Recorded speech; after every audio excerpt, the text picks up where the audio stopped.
Today's episode of the Inside EVs podcast is brought to you by E-Range EV Tyre. E-Range EV tyres are specifically engineered for electric vehicles. Using an advanced manufacturing process called liquid phase mixing, E-Range EV's EcoPoint 3 technology creates a tyre with lower rolling resistance and longer range, while offering low levels of wear and high grip. All this while staying affordable. Go to erangetires.com. That's ERANGE tires.com to find your EV's next set of tyres.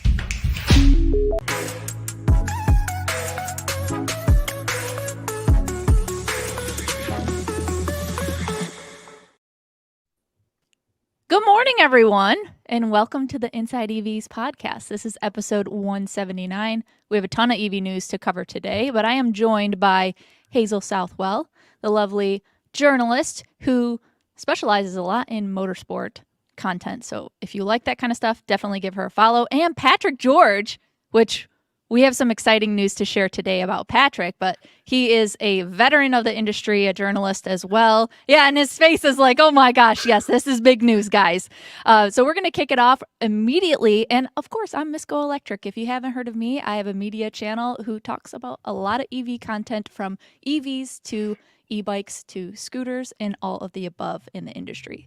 So let's get right into the EV news for this week.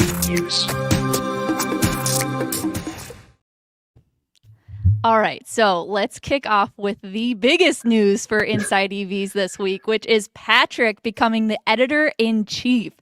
I mean, Patrick, you have a long history of being in the industry for over 2 decades. You have been the editor-in-chief at GoElectric and an editorial director at Recurrent Ventures, who covers websites like The Drive.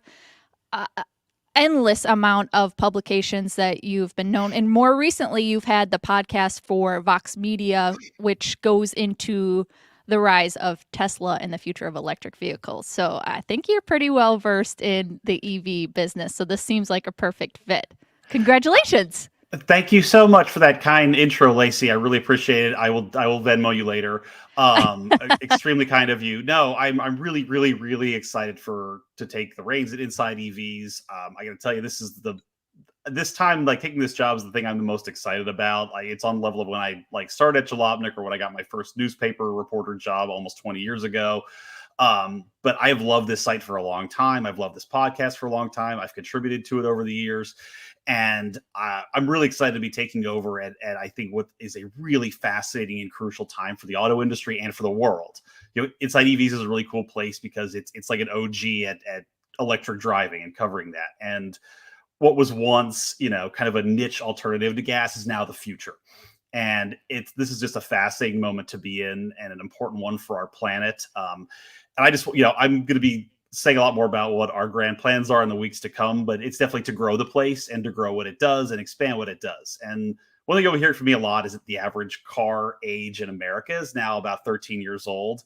And I'm not convinced that American drivers, or really anybody in the world, are ready for the changes that are coming their way, from battery electric cars to software, autonomy, subscription services. So we're going to be broadening a lot of what we do to cover all kinds of car tech too. And I'm really excited about it. And I'm passionate about this field. It's a great team and a great company. I'm really excited to be working with you two in particular. And, let's go have some fun along the way too. Because I think that even if we move to a zero emission world, I don't want car enthusiast culture to die off. I think it's still got a lot of great things left in it. So that's it for me. You'll be here for more from me soon. And here to talk about the news too. We love it. We love to Thank hear you. it. Everyone, say a big congrats to Patrick, because I feel like I undersold you on the intro, so I'm glad you're happy with that. But honestly, you've been writing for so long, and I've read so many of your articles, and they're so thorough that I think people are going to be really happy with what they see with the growth and development of Inside EVs. So, like you said, it's a bustling industry, and it's just going to keep growing and growing as we reach more people getting to mass adoption. So I'll do my best to live up to that. Thank you so much. And having worked with Patrick at, I think, 2 and a bit of the last 2 places you were at, I know that's a really good pair of hands to put Inside EVs in. Thanks so much, Hazel. What is a crucial time. Yeah. This is gonna be fun and interesting and weird and messy, and I think we're gonna have our hands full writing about all of it. And I'm excited to be doing it. It's a blossoming flower. Sprinkle a little fertilizer on it. We'll make our way. An unraveling charge cable. No. Yeah, there you go. I like that. I like that better. All right, let's move on to the next piece of news then. We have what we wanted, quite a bit of news going on this week, but let's start off with Lexus and Toyota are trying to be a little bit more like Tesla. And what do we mean by that? Well, there was an article that came out on InsideEVs that said basically what's going on is they're taking the learnings and benchmarking, basically what Tesla is offering from a manufacturing standpoint, amongst other things, but mainly what they talk about here is gigacastings. So Tesla is pretty well known at developing this. Basically, if you don't know what a gigacasting is essentially it's going to be a large single piece of a structural component of the vehicle, which basically allows it to reduce weight. It also reduces the amount of the manufacturing process, and it also is going to streamline the manufacturing process a little bit more, but they're said to be a true component of the vehicle that allows the rigidity to be even more, fierce than what it already is. So what do you guys think about this news of Lexus and Toyota benchmarking Tesla in this regard? I feel like there's two pieces of news here. One of which is the gigacasting, which in terms of like engineering, I believe that the aluminium process is fine. I think it's going to take like very specialist equipment, which will basically have one purpose. So it does create like choke points within the manufacturing process, but which will create an efficiency at the stage of manufacture. Compared to multiple components. Where I don't think that creates an efficiency is further down the line. That Tesla sort of do have a problem with this in that they don't really build things to be maintained. And like notoriously that has been an issue with some of their cars, even with the kind of prior more complex constructions. And especially because you would need things to be very, very precise if you're making molds of this volume in terms of the amount of the car that they take up. I don't think that Lexus and Toyota are necessarily looking at quite the extent to which Tesla are sort of talking about this week, which is essentially casting an entire structure of the car. As someone in my Twitter or X replies or whatever it said, hopefully Elon Musk never learns the word monocoque, but like essentially creating like not far off the concept of a carbon fiber monocoque for a vehicle, but not the monocoque because that's for one person. But yeah,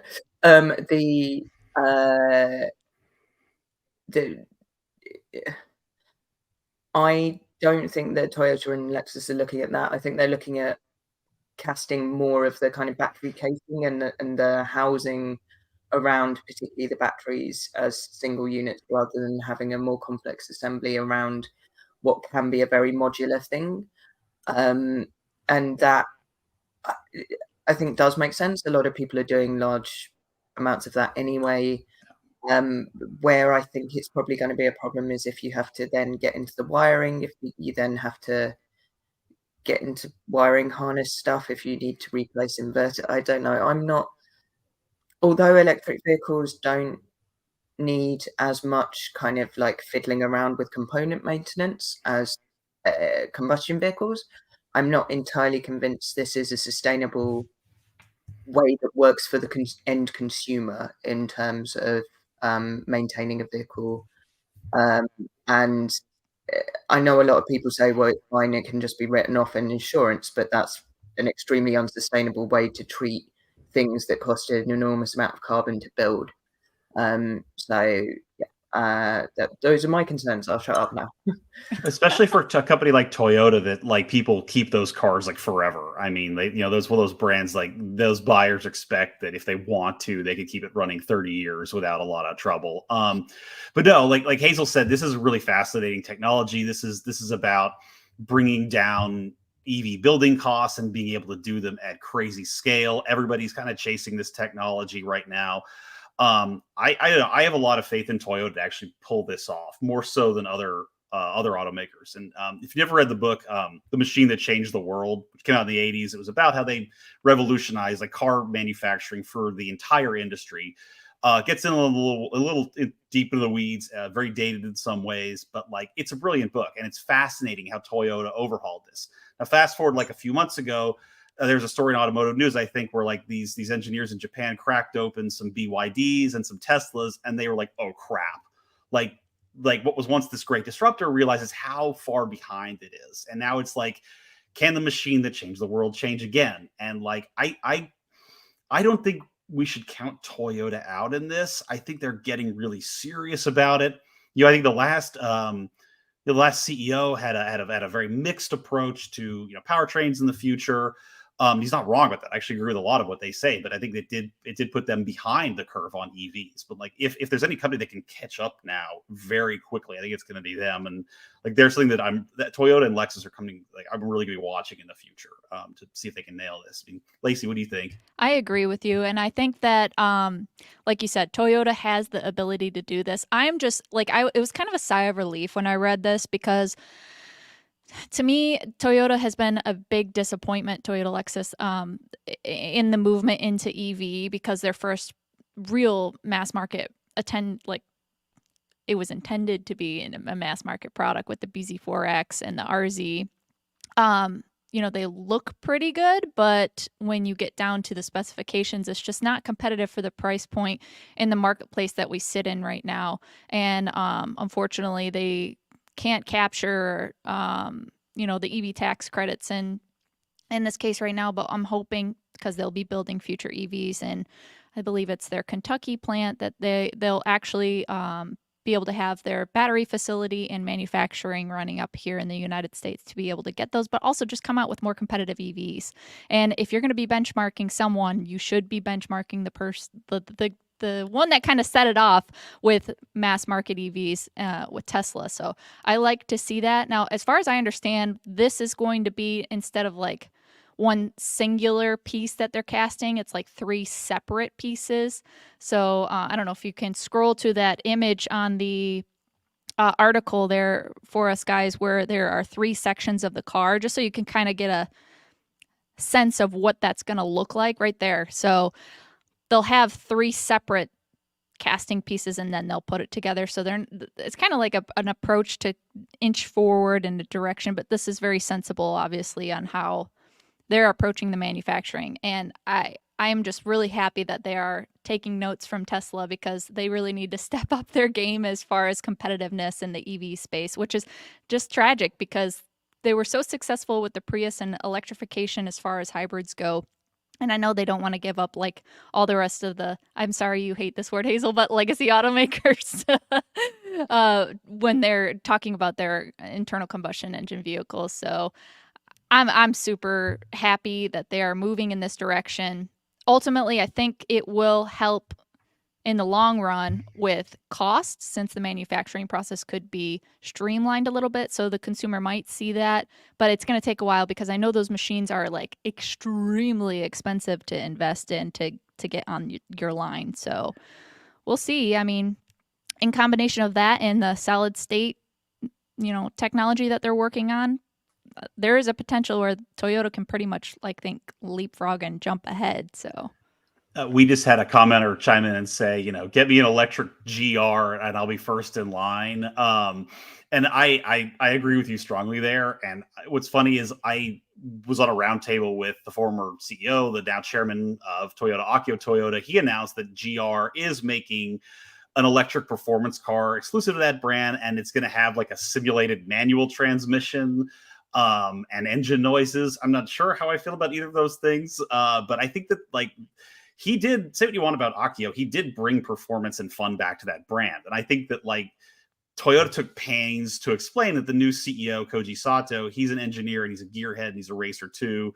So I think that they are going to try to make something that's fun in the electric world. I don't think that they want to go back to that those like 20 years where they were just kind of making appliance cars and beige cars that did just they had no connection with their customers. So I don't know how I feel about the electric manual thing. Like, I'd certainly give it a try. I also live in New York City, and so like I don't mind having an automatic car where I live much of the time. So I don't know. That'll be a separate debate. You know what I mean? But I think they're gonna be able to nail this if they try.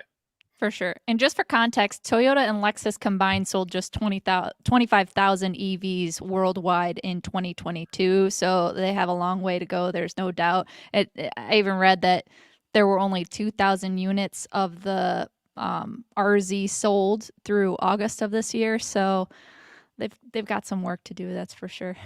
That BZ4X makes the Nissan Aria seem like a Model X or something. It's, you know.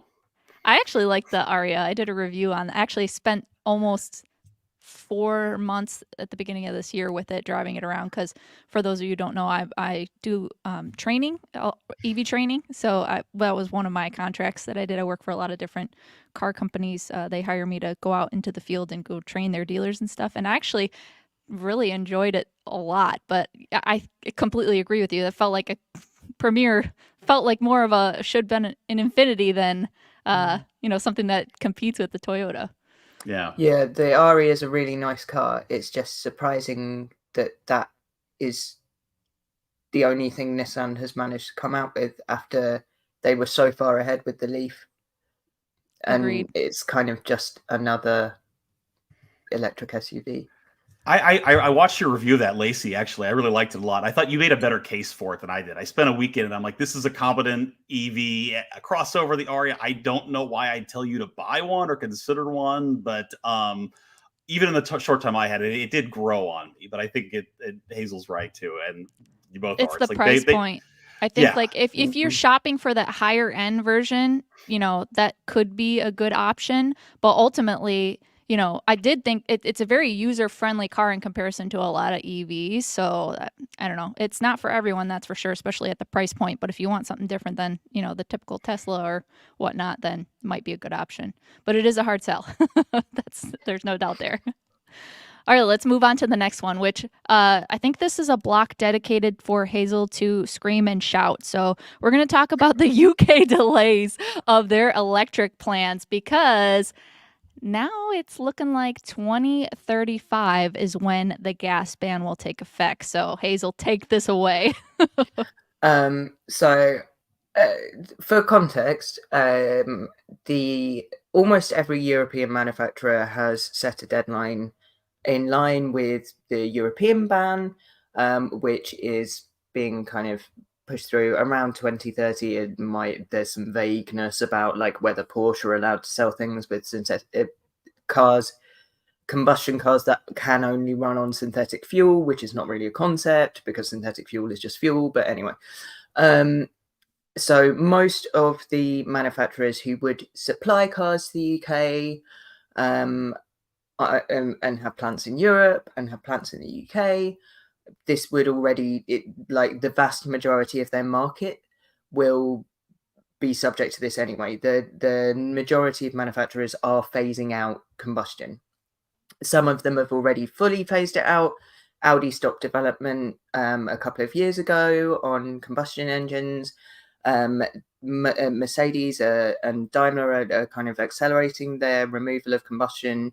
And although like they're not the lead manufacturers of cars in the UK, new cars are an increasingly luxury item in the UK because we have isolated ourselves from the rest of the world with some brilliant political decisions that removed us from our largest economic trading partnership. At the same time, the EU, which we are no longer part of, and the US, and even China are putting in quite significant localized protectionist stuff to incentivize their manufacturers selling their electric vehicles and their cars where they are. So probably no one wants to sell us cars in the UK anyway. It's a pain in the bum to get them there, manufacturing in the UK is very annoying. We're not giving out any subsidies for manufacturers to make the switch to electric. And although significant amounts of investment has been made by companies like Ford, like Nissan, into electrification plants in the UK government, which this is the third in a line of increasingly economically disastrous, unelected governments that we have no option to get rid of currently. So these are governments that have been put in place from a sitting party elected, but where there was no election that actually put this particular selection of people in place, has decided to roll back the ban on purely combustion vehicles that are brand new. So you could still buy a plug-in hybrid, you could still buy something that actually did run on petrol in 2030 under the existing commitment, and this only applies to brand new cars. So a lot of the absolute rubbish that people are talking about this when they're saying like, oh, but poor people can't afford to trade in their car, is completely untrue, because it only applies to brand new purchase vehicles, and it only applies to purely combustion vehicles. And even then, I think it only applies to things that are bought from like big manufacturers, none of which will be selling combustion vehicles by then anyway. So like the whole thing is a piece of theatre around a particular new front of the culture wars that's emerged in the UK, which is about low emission zones, and about the war on motorists, and all of this is just a horrific political distraction and a kind of newspaper, and we do have to blame a significant portion of the UK media. And I, as a UK journalist and as a UK car journalist, there are some of us are making this worse, but all of this is theatre and nonsense, and it's gambling with something that not only is going to really annoy a lot of manufacturers that have invested significant amounts in the UK at a point when it is really hard to do that, where committing to continuing manufacturing in the UK is very difficult, and the government is offering no incentives. Whereas if you're Ford Europe, you could go take your manufacturing elsewhere. If you're Toyota, who actually are about the only people who came out in favour of this, because of their continuing commitment to wavering on getting rid of combustion. But Toyota in a kind of like the OEM that has it all sort of scenario. But Stellantis and the Renault-Nissan alliance and a lot of the other manufacturers that are clinging to the last vestiges of manufacturing in somewhere it is almost impossible to supply stuff into to manufacture, get stuff out of once you've made it, or put cars into if you make them elsewhere. I don't understand why, for the sake of a very tedious little bit of tabloid opinion column, ideological bad faith argument, we would continue to commit economic suicide on a global scale.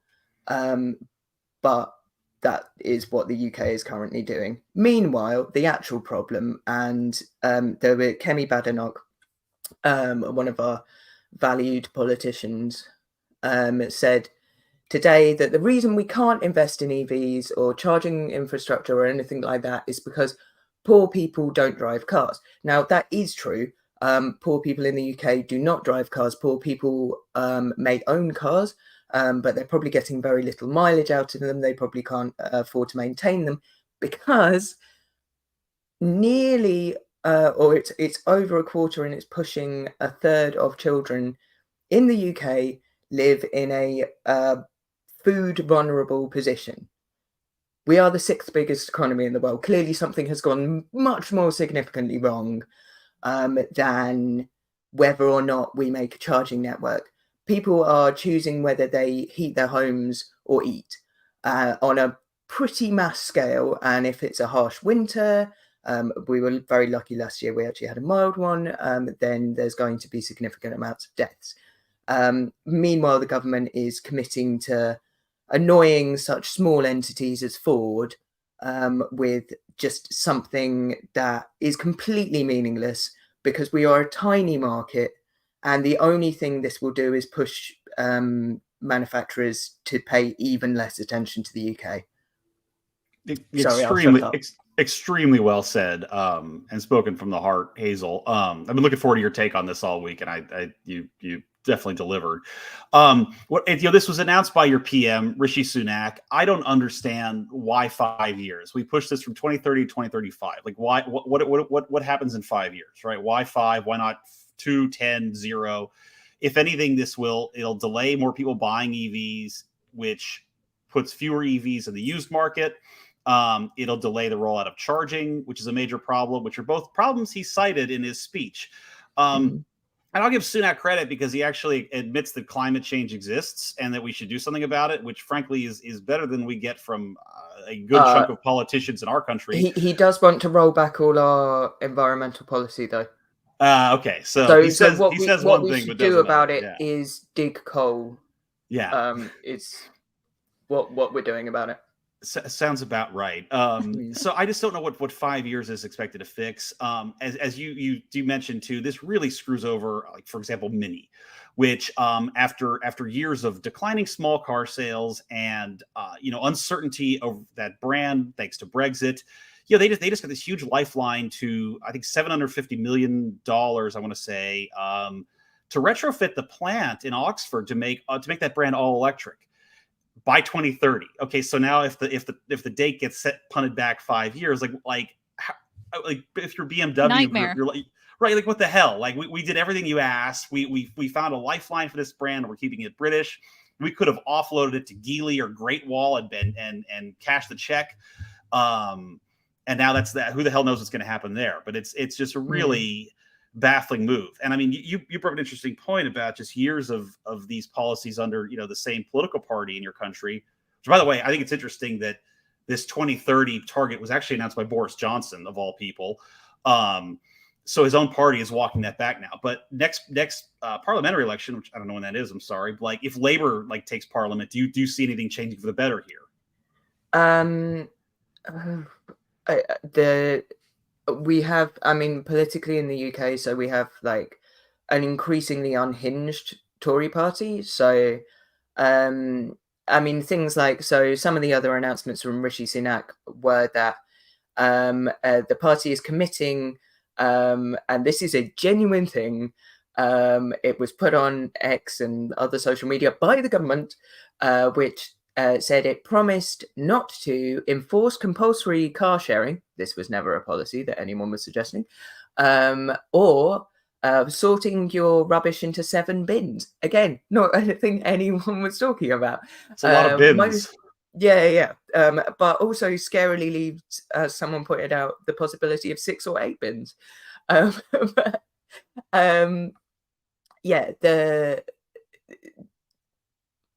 There's a very obvious, or this government is very, very weak, and it would be very easy to attack them, especially on social fronts, welfare fronts, human rights fronts. They are receiving direct criticism from minor groups like Human Rights Watch and Amnesty, which, when Human Rights Watch is like, "Hey guys, no," it's like, that should be your "are we the baddies" moment. But there's a significant extent to which we have no opposition, because for some reason, even though it would be incredibly easy to lay into very weak, increasingly politically unpopular, even within their own party, leaders, there's just nothing is coming from the Labour Party. So I couldn't say that I believe that they would roll this back, because they just seem to be too scared to do anything other to oppose any Tory policy whatsoever, no matter how completely unhinged it is. So it's all very normal here. It's fascinating. There's parallels in our country too, and it's like, I think last thing I'll say is like, it's not our job to defend the car companies. Like, I think in many cases, very much the opposite, right? But like, they make a good point here. Like, give us some clear regulatory framework, like in these markets. Like tell us what to do. You can't just keep punting these targets back. It takes years to plan these products, to plan these factories. Like, we're trying to meet the emissions requirements and the EV requirements. Let's be clear, not all these car companies want to. I think if you gave offered them all a magic pill to just keep making ICE vehicles like they've done for 100 years, for another century with no consequences, almost all. It's why they love synthetic fuel. Yeah. They see that as this like last minute Hail Mary pass to save, the supplier network, the engines and stuff they've done for 100 years. So like, I think, they're going to this electric shift, I think, not in all cases, but in many, because they're being forced to. And it's like, just if that's the play here, then tell us what the target is so we can meet it. And I don't blame them for being upset about this. Like, Ford came out and said this is BS. Kia, certainly BMW too, probably others. So it's bummer for the UK and EV adoption, but I don't know. We'll see what happens. Okay. It's also worth. Sorry, go ahead. Go ahead, Hazel. Like, EVs manufactured or cars manufactured here are pretty much exclusively for the UK because of our export restrictions. So if you're screwing around with what you're doing specifically here, then you are literally just screwing over the investment that the company's made. It's a bit different for someone like JLR, who are wholly based here, but it's a real kick in the teeth for people like Nissan, who committed to invest post-Brexit and stuff. Okay, so my take is, what do you guys think about how much of this do you think is the reason with the Chinese automakers in the UK? Because recently there was an anti-subsidies probe.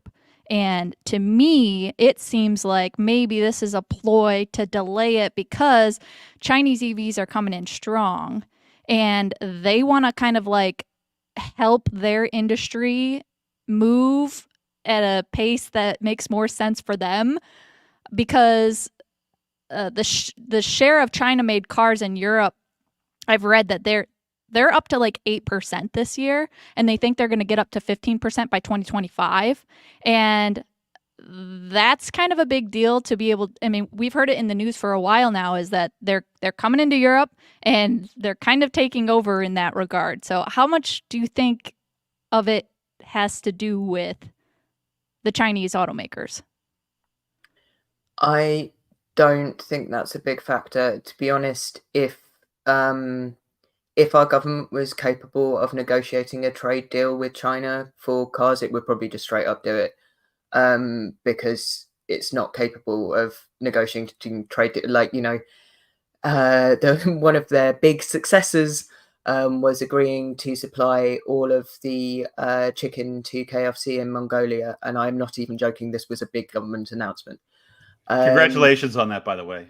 Yeah, I mean, or maybe it wasn't Mongolia, but it was some Central Asian country where I don't think there is a huge amount of KFC, and where equally it's not like a huge win for like the world's sixth biggest economy. I honestly think if the UK government had a way of making that like an eased trading platform, they would not for 1 second think about screwing over the UK automakers. Automakers here don't have the political power that they do in the US, and that's why we don't have any kind of, or like there's a tiny government fund for stuff like researching batteries. There's tiny amounts of grants, but like if you look at the amount that other governments are putting into it, which obviously we're a much smaller country than the US, so I'm not expecting something like Biden's program, but like even proportionally, it's like you're talking a few million that's available. That almost all our incentives for people to buy EVs and stuff have disappeared, or even hybrids have disappeared. It's like you could get. I didn't know. Me and my flatmate Paul were playing a game yesterday because the parking charges where we live have been put up, and we realised that he could get a massive £75 off if he threw away his 2007 1.6 litre Ford and bought an Aston Martin Valkyrie with the 6.5 litre V12 just because it has a mild hybrid element. I think you should go for it. But I was like, What it a might be a swap. little bit impractical, but yeah, the everything around what's being done with cars in the UK is very limited. It's like our investment in public transport. So I'm very lucky. I live in London where we have incredible public transport, but where the vast majority of the UK, it's probably a little bit better than the US, but like not by a large amount, especially given the quite short distances they actually ought to be covering. And things like our trains are very expensive, even though we have an okay train network. And there's not been any money put into infrastructure, bus routes being cut. So there's just increasing levels of isolation for a lot of people. So what we do have is quite a lot of Chinese micro mobility stuff coming in. So more like e-bikes and scooters and stuff. But I think that's kind of happening everywhere. What do you think, Patrick? I mean, the reason why I say this is because I saw that the European Commission said that the China-made EVs are 20% below the prices of the products made in the EU, and that seems like extremely drastic to me. And so I could see them, just based on the price proposition, them dominating. Yeah, no, very true. And I know that continental Europe is really freaked out about this. The Germans are like losing sleep over it like crazy. It's hard for me to connect that to the UK because they're so disconnected now. I'm sorry to say, but it is a fear. It's like, I do think if these Chinese cars that come in, if they are that good and they are that cheap, people are going to buy them. Like Hazel was saying, like the UK, just like the United States, has an affordability crisis. They have their cars are too expensive. That's true in Europe too. This is how it works. Like somebody comes in with a cheaper, possibly better product that's more efficient. Just less like Toyota did in our market in the 70s. They're going to buy it, and I think they're freaking out about that too. So like that should loom large over all these discussions. But like to Hazel's point, like the UK government just keeps shooting its auto industry or what's left of it like in the kneecap, and I don't know how much longer it can take this too. Like you get these a few bright spots like the mini investment now. That just really took a bad hit. So I don't know. It's fascinating to see how all of this the foreign competition and the regulatory issues that happen here and tax incentives, it all comes into play to like create a market for this thing that's going to hopefully cut emissions over time, which is the whole point of this thing. And above all, that just got punted 5 years down the road, which is I think the worst shame of all here. Agreed. Yeah. All right. Let's move on to the next story then. It's more fun. It's more upbeat, this one. I know.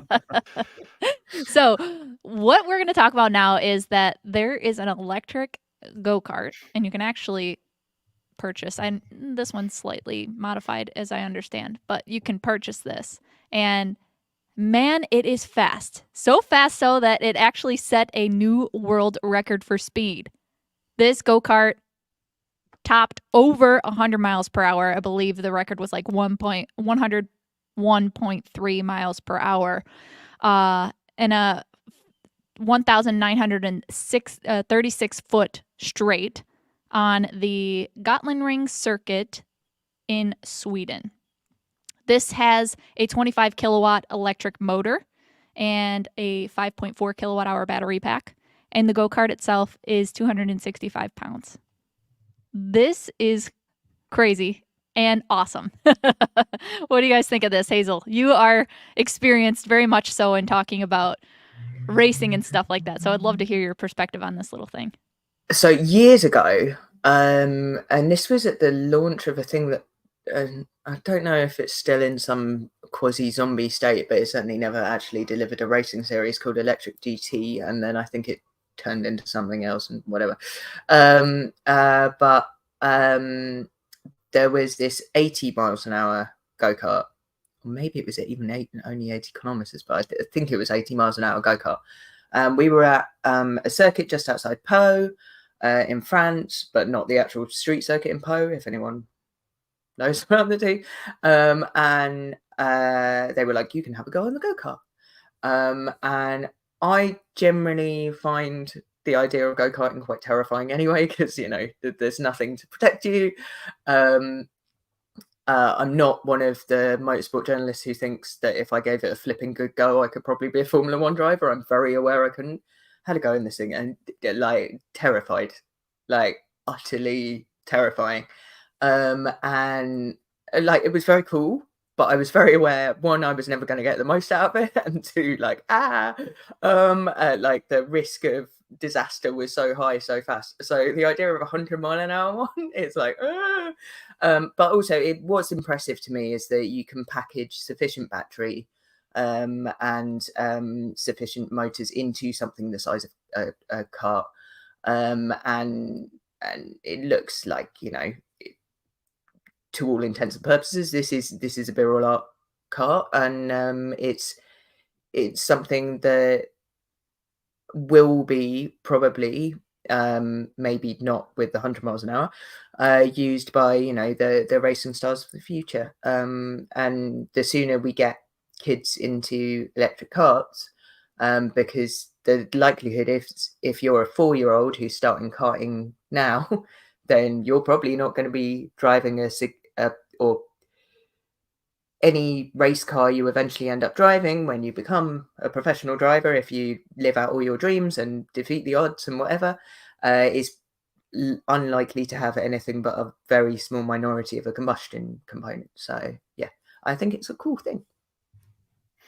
Yeah, this is great. It reminds me of some of the stuff we saw last week too, from the students, like building those, you know, prototype, experimental electric cars that are also crazy fast. It's, you know, it's just great to see these like grassroots, these smaller initiatives that are trying to like find ways to make this stuff fun and keep motorsports alive in the future in like a zero emission era.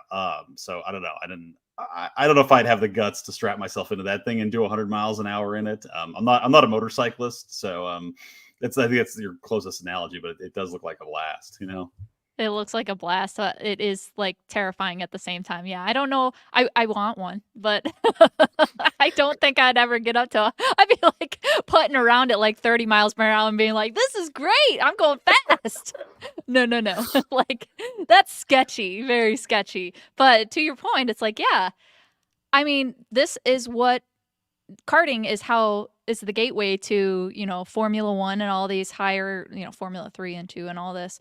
Getting into that's like that's how you start. And for it to be all electric is significant in my opinion, because, you know, not that Formula One is going to turn all electric necessarily because of, you know, kind of the agreements with Formula E and all that, but they're getting closer and closer and making the hybrid technology more advanced, especially coming in the next generation of powertrain coming in 2026. But if they can keep pushing that envelope and kind of making it the expectation, I mean, hopefully it will become more like it's focused on the electric technology, and the maybe internal combustion engine kind of goes by the wayside, and that it's less focused on part of the top. But that's, I know I'm probably dreaming a little bit. Well, I don't know. So I mean, like currently, for instance, you go from combustion carts up to, you know, lower formula combustion cars, and then like whatever, and by the time you get to Formula 2, like the stepping stone before,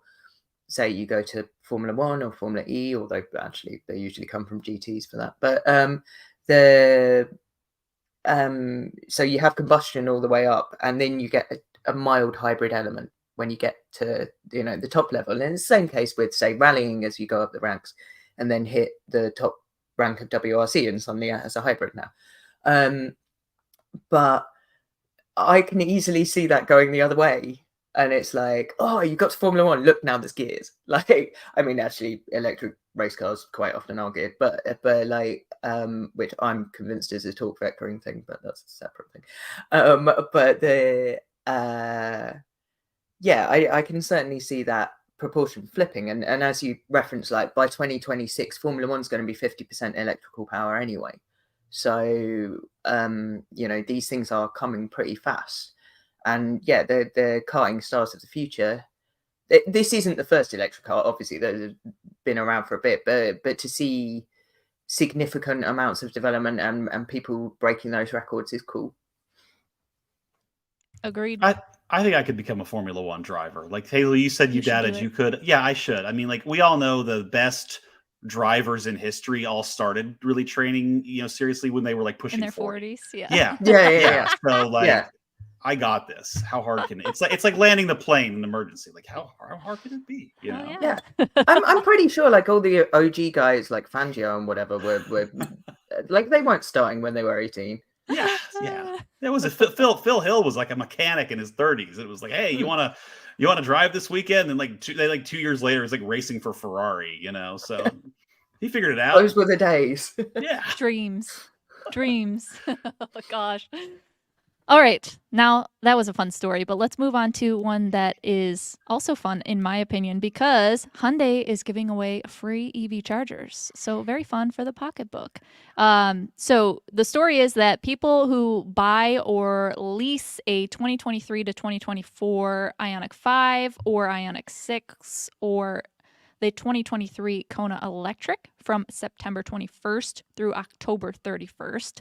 They will receive a coupon that can be used to install a complimentary ChargePoint Home Flex Level 2 EV charger valued at $549. They'll also get an installation credit of up to $600, which brings that value up to $1,100.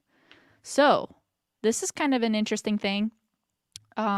Do you think this is a good play, Patrick? Like, do you think car companies should be providing this type of service? I say hell yes. I think this is super smart from Hyundai. I think I'm really glad we included it here. If you're listening to this podcast, you may not be an EV owner yet, which is good. Like I want people who are not EV owners yet, but want to learn more about this who are listening to this show and reading the site. But this is a really important play that these automakers can make to entice people to buy electric. It's like, look, we'll cover the charger. If you're worried about range anxiety, you're going to be doing a lot less public fast charging than you think. It's not like going to a gas station. You're probably going to charge at home if your home is a setup for that, and we'll cover it for you. And it's also smart on Hyundai's part because, as a lot of folks know, they got kind of screwed on the EV tax credits. Them and Kia, like they went to Joe Biden and was like, we're South Korea, like we're buds, we're important trading partners. Like you got us right on this EV tax credit thing. And Biden's like, oh yeah, it's gonna be dope, and it wasn't dope. Like they got completely left out of it. They're scrambling to catch up. They have these huge ambitious EV plans, and they're very expensive because they're not built here. So, Hyundai's getting around this by trying to like hype up the fact that the tax credits go into like leasing EVs, which they do. And now they're throwing in, an EV charger too. So I think if you got a good lease deal on an Ioniq 5 or Ioniq 6, and you got Hyundai to install the charger in your house on their dime, like that's a solid deal. And the last thing I'll say too is like I'm getting a level 2 charger installed at our house right now, or at least the next few weeks. And there are a ton of tax incentives in your state and federal level to do that. So like check into that stuff now. They may not last forever, especially if there's some changes coming to the law or to in Washington next year. Like just move on that stuff now. But I think now is definitely the time to get somebody else to pay for your charger, because I don't see Hyundai doing this out of the kindness of their own hearts forever. Lacey, Hazel, what do you guys think? Go ahead, Hazel. I basically completely agree with what Patrick said. So I mean, if the incentive to buy an Ioniq 5, if you got the cash to do it, wasn't just that it's like sick as hell and like the coolest looking electric car available, then I think the charging element is so significant, and you can see the investment that companies like GM are putting into the entire Ultium infrastructure and how important this is for car companies in the transition. And yeah, for Hyundai to just say like, we'll come out and put that in your garage, especially in a country like the US, where the likelihood is most people do have a drive. Like a lot of the time, and there is that kind of like more space than we have here. Then I think that's something that's obviously going to be a selling point And, you know, aside from anything else, it's probably going to make your property more attractive and more valuable if you happen to own your house and things. So, yeah, it's a big gift from Hyundai in terms of like incentivizing their EV purchases. It's also a massive gift to the US EV infrastructure, to be honest. Like, not just direct to the customer, but in a kind of like, okay, Biden's like slammed the door in our face, but now we're going to do this for you. So yeah, and they make really good EVs. Like, I honestly think Hyundai are one of the companies that's doing the best job, both at kind of retrofitting their brand and nailing something that is inherently Hyundai, but also kind of futuristic and cool and optimistic and interesting in a way that a lot of other companies are like, oh, we have to make an electric, and then coming out with exactly the same SUV as everyone else. Yeah, electric SUV, but it's us, which is like a whole genre of these cars now that I don't think is going to have legs forever, you know? No. Whereas, like, you know, Hyundai going back into their heritage and getting out that pony concept, and then, you know, like making not just concepts, but actual production cars based on that, and kind of working stuff out in this space in a way that inherently delivers something that is Hyundai, and is down to their heritage and plays on all of those things. Yeah, I think they're playing very smartly in the EV space, and now they're playing smartly politically, in an area where it's very difficult for them to play politically. So, like, fair play to Hyundai, basically.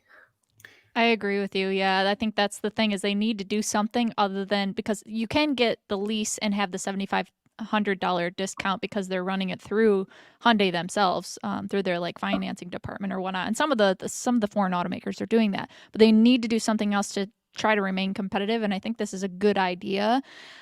Chevy does something similar with the Bolt for the 2022 and 2023 model years, where they were giving away the installation, but not the charger itself. But, you know, I think the EUV comes with like the dual charger where it has 110 and 240 hookup that you can choose from. But ultimately, this is the thing, is like you mentioned this, Patrick, and so did you a little bit, Hazel, with the tax incentive. There's a EVSC incentive where the federal government will give you reimbursements on the installation of an EV charger and a percentage of the charging station that you purchase. I'm wondering, is there like a way that Hyundai can capture that as a commercial element? Because there is a commercial element to this, not only like from the private standpoint, where the government will give them up to $100,000 on a program like this. So is there a way they can capture that? I don't know if there is, because I don't know the tax law in particular, but that kind of just popped in my head, is like, I wonder if they are able to capture that incentive. If you guys know anything, please put it in the comments, because do you mean like fleet buyers, like buying large fleets, are doing it that way, or? Well, and companies themselves, like they can get that incentive. So it's, I don't know. Yeah. I mean, that'd be really smart. it is super smart, and I want to look more to that. And it's also proof, like, you know, I think for the longest time, these automakers, their stance is like, we make cars, and everybody else figures everything else out. Like, gas stations make fuel for these things, the suppliers make the parts for them, you know, dealers sell them. And I think they're realizing in the EV era, like, they can't just wait for somebody else to always step up. Like, they're making their own, giving out their own charging equipment and making their own charging consortiums now, and bringing a lot of this stuff in-house. It's like, if they're realizing that if they just like let everything get outsourced and be on autopilot like it did for so long, it's not going to happen the way they want. So I say good on Hyundai to do this. Definitely consider an Ioniq 5 with one of these, which is like one of the best cars for sale right now. Like, gas or electric, no qualifier, full stop. So that's as good as modern vehicles get, is that car, and get them to pay for the charger in your garage. Like, that's a hell of a deal, I think. And someone mentioned in the comments, like, this is a good way for people to charge at home instead of clogging up the DC fast charging. So they'd rather see companies do this type of a program instead of doing like, oh, you get, you know, X amount of 2 years of free charging on Electrify America or whatnot. Like, I completely agree with that sentiment, because there are people that go to these stations and they sit there and park their vehicle until they get to 100%. And it's just like, oh gosh, the behavior is like, I get it if you do need it, like, of course. But a lot of times they just don't understand the concept of just charging when you need to charge and moving on with your life. Like, no, I'm only at 93%. Like, do you need this Right. is not going to work this way long term, right? Anyway, we may want to move on to our Tesla news for the Yes. keep this party going. All right, we got quite a bit of Tesla news. The first story that we're going to touch on is the Tesla Model 3 fire. So I think Tom is still a senior editor at InsideEVs. You guys might know Tom. He's great. He was, around in his area, and someone that he knew called him that worked for the fire department, and essentially he was the boots on the ground, the first person to like see this car and take a bunch of pictures and everything and report on this fire that happened with a Model 3 where it was driving down the highway. It had an impact on its underbody, and unfortunately this car like went up in flames. It wasn't like an explosion or anything, so the driver had time to get out. People were safe, but man, this thing went up in flames, and he got some incredible pictures because ultimately once the car caught on fire like enough, the batteries themselves from the pack like fell out of the bottom of the car, which is crazy. But ultimately fires are very rare in comparison to internal combustion engine vehicles, but it does bring the conversation up about safety, and it's hard to put out these fires. So what's your guys' take on this story? I mean, it's unfortunate. These Tesla fires do seem quite a bit less frequent than they did 10 years ago, I think. I shouldn't say Tesla fires. I mean, EV fires, period. Like you're absolutely right, Lacey. When they do happen, like that is a nasty, hard thing to put out. But like, I think that they've done a lot to fix safety on these cars to get ahead of those challenges. It just, I don't know. I think you nailed it when you said statistically it's much more likely to have a gasoline car fire, but it's just when this does happen, it sucks. But like, I don't know. I think that that this happens at all. It's like if we're having like a debris strike issue that's still causing fires, like I hope that's something that Tesla gets ahead of. And like to their credit, I think they've been generally very good at that when it does happen. So I think there's some sort of engineering learning here that can be done. Something I think is like super important about generally EV fire conversations is that usually it is not the battery that catches fire. The battery is a subsequent fire. I say usually. Obviously, like statistics on this are relatively small still. But things like there was something that went around social media where a car transporter that had a lot of Jaguar I-Paces went up in the UK, and everyone was like, "Oh my god, the I-Paces caught fire because of their batteries." And it wasn't. It was a brake fire on the car transporter that then got hot enough that it set fire to the steel that was, the structure of the car transporter, at which point everything goes up. These fires are really disturbing because they go up at 3,632 F, at 2,000 C for anyone else in this side of the Atlantic. And they're very difficult to put out. Oxygen starvation is the only way to prevent it, and also isolation of the cells that you can isolate. So separation of lithium, which is difficult when some of it's exploding. But they are rare. I don't necessarily think that, because the debris strike could have been that it fritzed something else in the car, that it broke a brake line, that something mechanically started to overheat and something else caught fire, which those are all things that, we need to look into technologies to isolate batteries in cars. Things like movement towards ceramic electrolytes and solid state will improve this because they're much less flammable, or some of them are actually inflammable. Solid state's considered quite a bit safer than lithium ion, correct? I mean, theory, right? There's solid state lithium chemistries that are, or just the structure of the cells is such that you can literally stab through some of them. Like Cosworth have one that you can like stab a bunch of times and nothing happens to it, and that's all a bit of a novelty. Resistance to things like dendrites or thermal stuff is like higher, and progressing more towards those sort of safer technologies will be good. But in the meantime, we do have to consider that this also isn't a problem that would go away if we say move to sodium batteries, because these are highly reactive metals, and that's why we're using them in batteries. I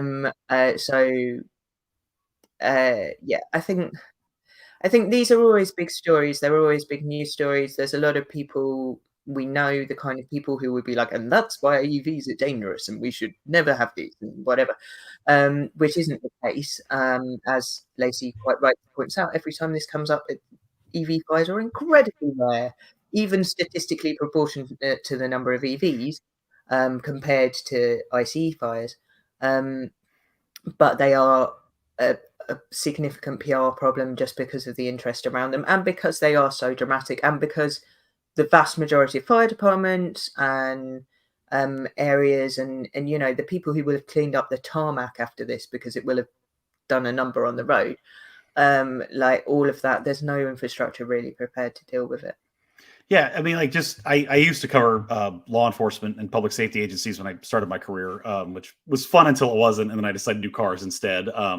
But your sort of rural fire departments are far less well funded than like the New York Fire Department is, for example. It's one thing for them to get the specialized equipment and training to put out a lithium ion battery fire, but in some small town somewhere, if everything goes electric, like who's going to pay for that sea change for them? But having said that, like, you're right, it is often used as ammo, like against electric cars, as this is why they're too safe. They're like those there's always those apartment fires in New York City with the e-bikes. Like, well, those are much cheaper, lower quality Chinese made batteries. This is not high quality like Tesla grade stuff, but it's a problem. I just don't want to see it be like seen as an overblown one or overshadowing one, for a very important technology that can do a lot more good in the world than harm. Agreed. And I think that it's funny because a lot of times we see it's involving Teslas, which they are the most, popular EV on the road. But also they have a stock that's really popular. So I'm sure some of those articles are also, motivated in a different way. But just to kind of put it in perspective, as far as like Tom wrote in the article, he referenced the National Fire Protection Agency. They reported that there are roughly 170,000 car fires a year. And for every 100,000 electric vehicles, there are about 25 fires per year. And for the same 100,000 combustion vehicles, there are 1,530 fires per year. So that works out to be 61 times the amount of fires than electric vehicles. So that just kind of puts it in a scale for you. Tom also put out a really good video because early on in the Tesla days, the Model S had some issues with some of them catching fire with the debris being kicked up, and they installed some like titanium plates underneath and it pretty much like solved it. So to Hazel's point, like there needs to be some consideration as far as the way that the vehicle's manufacturing, depending on how that vehicle shape is, and if there is ways that there can be an impalement like that, then they should probably try to solve that problem. So definitely go check out Tom's video on that. It was really fascinating as well. But yes, let's move on to the next story. Jaguar adopted NACS, so that's just something I wanted to throw out there real quick. So another automaker on the line for switching over. I don't know, this might make a used I-Pace a little bit more enticing for some people, but I think that is kind of an interesting shift since they're going to be going electric in the coming years. So I didn't want to spend too much time on that, but I did want to mention it because that NACS news is still ongoing. I think that might be significant. Well, I mean, not that JLR sell like a vast amount of cars in the US, but because that will also apply to their plug-in hybrids and stuff, which they're making actually quite a lot more of than the pure electric range. It's going to be. I'm fascinated by the NACS thing, and it's like I think it's going to be a huge benefit for EV drivers everywhere. I sometimes have trepidations with like putting so much of this in the hands of Elon Musk personally. Just like say what you want about the guy, it's like there are times where his exertion of control have caused problems, but the SAE is turning this into a real standard. I think they've said they've wanted to open it up to other automakers. Like it seems a little bit more magnanimous here than some of the issues he's had with Starlink. But like, look, it's a huge boost if other EV drivers will be able to use supercharger stations at these plugs soon. So and yeah, like a great point, Lacey. Like a used iPace just got very tempting now. All of a sudden, like that was a great car. It was a great car. I mean, I think more people will consider it now because you'll get the adapter next year, and then I know the iPace is going to be discontinued come 2025 when they start launching their like all new platforms and everything going electric for them. But to me, also, it says that maybe Land Rover's maybe going to go that direction as well, hopefully with their new stuff. Oh yeah. But time will tell. Time will tell. I'm sure it's coming. But let's move on to the next one. So the Tesla battery life is better in cold versus hot weather. So we talked a little bit a couple weeks ago maybe about Recurrent Auto. They're a company that provides reports for used EVs and their behavior. But also if you wanted to have a report on your EV, just following what the degradation could be over time, they do offer that service. And they're coming out with another report in regards to the temperatures and how you can hold your range in a specific kind of climate. Now, keep in mind, this isn't all the EVs that they have that they are basically tracking. It is a data set of 12,500 Tesla vehicles throughout the US.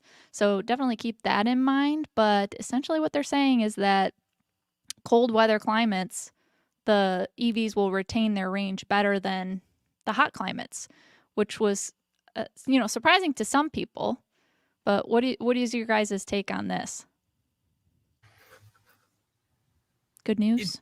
Yeah, I think so. This is just for Tesla specifically. That is a good thing. Like I remember driving a Genesis GV60, from the city to upstate New York in February this year, and just watching my range and just being like, I'm just gonna turn the heat down, turn the radio off, and kind of like just really get a little nervous. So like that's a very real thing when it happens, and I think it really catches like new EV drivers and users like off guard when it does. And the heat thing too. Like I had moments this summer where it was like you would put like Hyundai or Kia in the sun, and you'd watch your range just all of a sudden. So if this is showing positive improvement on that front, then that's great news for range anxiety and everything. Yeah, I'm not surprised by this, given that one of the most significantly damaging things for a battery long term is high temperatures. Experiencing high temperatures or experiencing the upper end of tolerable temperatures for a battery is what will kind of knock down its performance. Of course, we see in cold temperatures that EVs lose range, but the battery isn't actually losing capacity. It's just that it's cold. So yeah, I think I'm not surprised by this in terms of like physics, but I do think it's good news in terms of some of the concerns that people might have about, I can't get an EV, I live in a colder state, and whatever, especially as EV battery conditioning. We know more about it. Car makers are more aware of it, and stuff like keeping batteries warm and in cold climates and looking after them a little bit better, giving them a better cycle before you use the car and stuff is improving. And if there's solid stuff like this that you can take to an automaker and say like, hey, don't ignore the cold climates. Like, we don't have to only think about California. Like, there are positives to putting all this conditioning stuff in. Then yeah, I think that's great. Yeah, and I didn't see as far as like the time frame that they were measuring this. It might be even in some of those charts that they have on the article if you guys want to click on that. But I think it's a degradation concern as well for some people. I know when the first Nissan Leaf came out, it didn't have any active thermal management, and especially in the hot climates, they were freaking out because batteries are not doing so hot. Well, pun intended, I guess, but yeah. So I think it's important to note that if you're, in a climate like where I live in Michigan and it gets really, really cold, your degradation period is not going to be nearly as bad as what we'd expect in a really hot climate. And, in the article, it also says, people in the hot climates, who's keeping them in their garage and who's not, who's leaving them outside to bake in the sun. And we know that like Tesla has the overheat protection system, which even if you don't have your car like plugged in or any, like it will always, if you have that turned on, try to make sure that it keeps it at a safe temperature. It doesn't get too hot. So it's kind of interesting, but I feel like we do need a little bit more data to figure out exactly the use case of all of these and how it plays out. But ultimately, it's a good sign that, Tesla's always taken battery thermal management like very seriously. And it just confirms that that is something that should be, really focused on to maintain the life of your powertrain components for a long period of time. All right, let's get to our last story. The Tesla semi test. This was kind of cool when I read about it. Basically, what's going on here is there's this program that's put on by the North American Council for Freight Efficiencies. It's called the Run on Less program.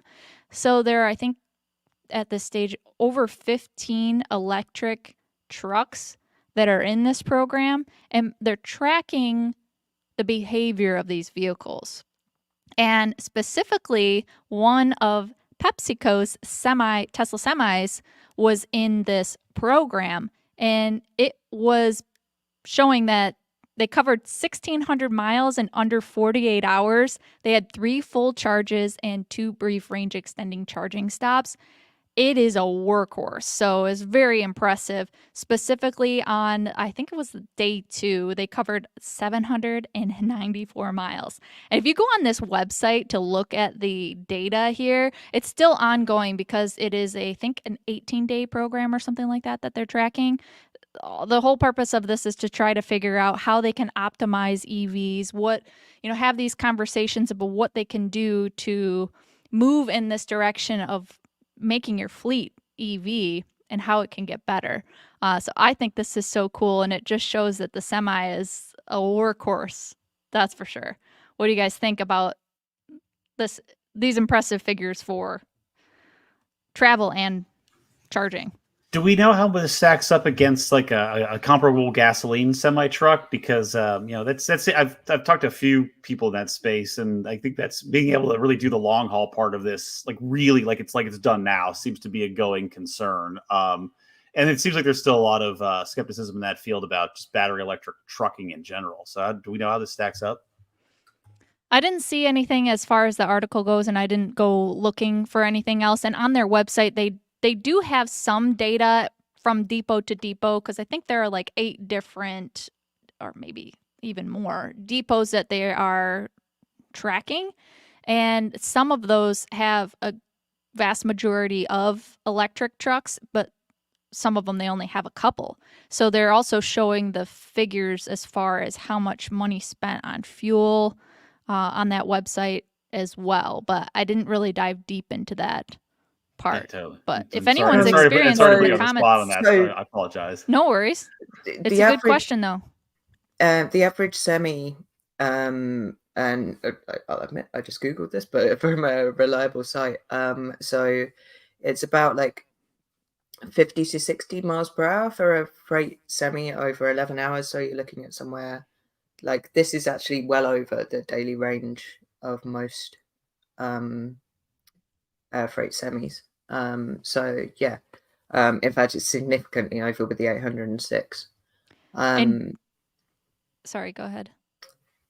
No, carry on. Sorry. So Geotab is the one that's like tracking all this data, and when you go on the website, you can see these charts that we have displayed up here. But also, they give a lot more information as well as, how much of the energy coming in to this electric vehicle is from charging or regenerative braking. And so that was interesting to see too, because a good chunk of the energy coming in was from regenerative braking on the Semi in comparison to some of the other vehicles like the e-Cascadia that I was looking through. Obviously their routes are a little bit different and their stops are a little bit different, but it was interesting to see that, as well as they have information on idles and how much energy was taken away from that. And it was like virtually nothing as far as the Semi goes. So whoever's driving that Semi is doing a pretty good job of making sure, of course, the engineering is a part of it as well, but they're doing a pretty good job of trying to maintain an efficient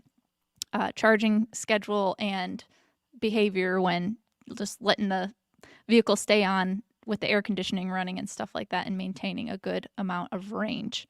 But yeah, I mean, Tesla's doing some amazing things, and I think this will move the industry forward. On day 2, I think it said that they went from 18 to 80% in 55 minutes. So, and then they moved on to their next stop, which I think for a massive semi-truck with an insane amount of batteries, that is quite the feat with the megawatt charging. It's also really cool to see how much regen's coming off it, because like freight, you can get so much regen, like trains, big trucks, like things, they have huge brakes, and this is a big incentive for freight haulers, because brake maintenance is so expensive for like fleets, which is why you have things like neglected brakes on a car transporter that then set fire to loads of I-Pacers on a UK motorway, and it's something where if you can reduce those brake maintenance costs at the same time as extending the range of the vehicle with regenerative braking, which we know does significantly reduce brake maintenance costs, then yeah, that's great news for trucking companies, basically. And they said that these were not empty trucks. They had loads. They were close to fully loaded is what they are kind of confirming. And 90% of the distance was traveled at highway speeds. And you can see that on the data on that website, which is really cool to see, that going over 50 miles per hour at the very least. That's a great feat for such a big vehicle carrying a heavy load. Well, cool. Anybody else can think of any news that happened throughout this week? That was quite a bit, I would say. But yeah, I think we hit quite a lot today. Some of it good and some of it not so good. But progress is never always a straight line, right? That's for sure. And I know that next week will probably be even busier. So we thank you guys for watching this week. Thanks, Hazel and Patrick, for joining us. Alex is going to be back next week. Yay! But we appreciate you guys, and please email us if you guys want any topics covered. We are soon probably going to be having a lot of guests on the podcast as well. If there are things that you are curious about or want us to talk about, you can either leave them in the comments, we read those, or you can email InsideEVs and give us some thoughts. We love to hear your perspective and want to talk about what you want to talk about too. So thank you for joining us this week, and until next time, we'll see you next week. Thanks so much.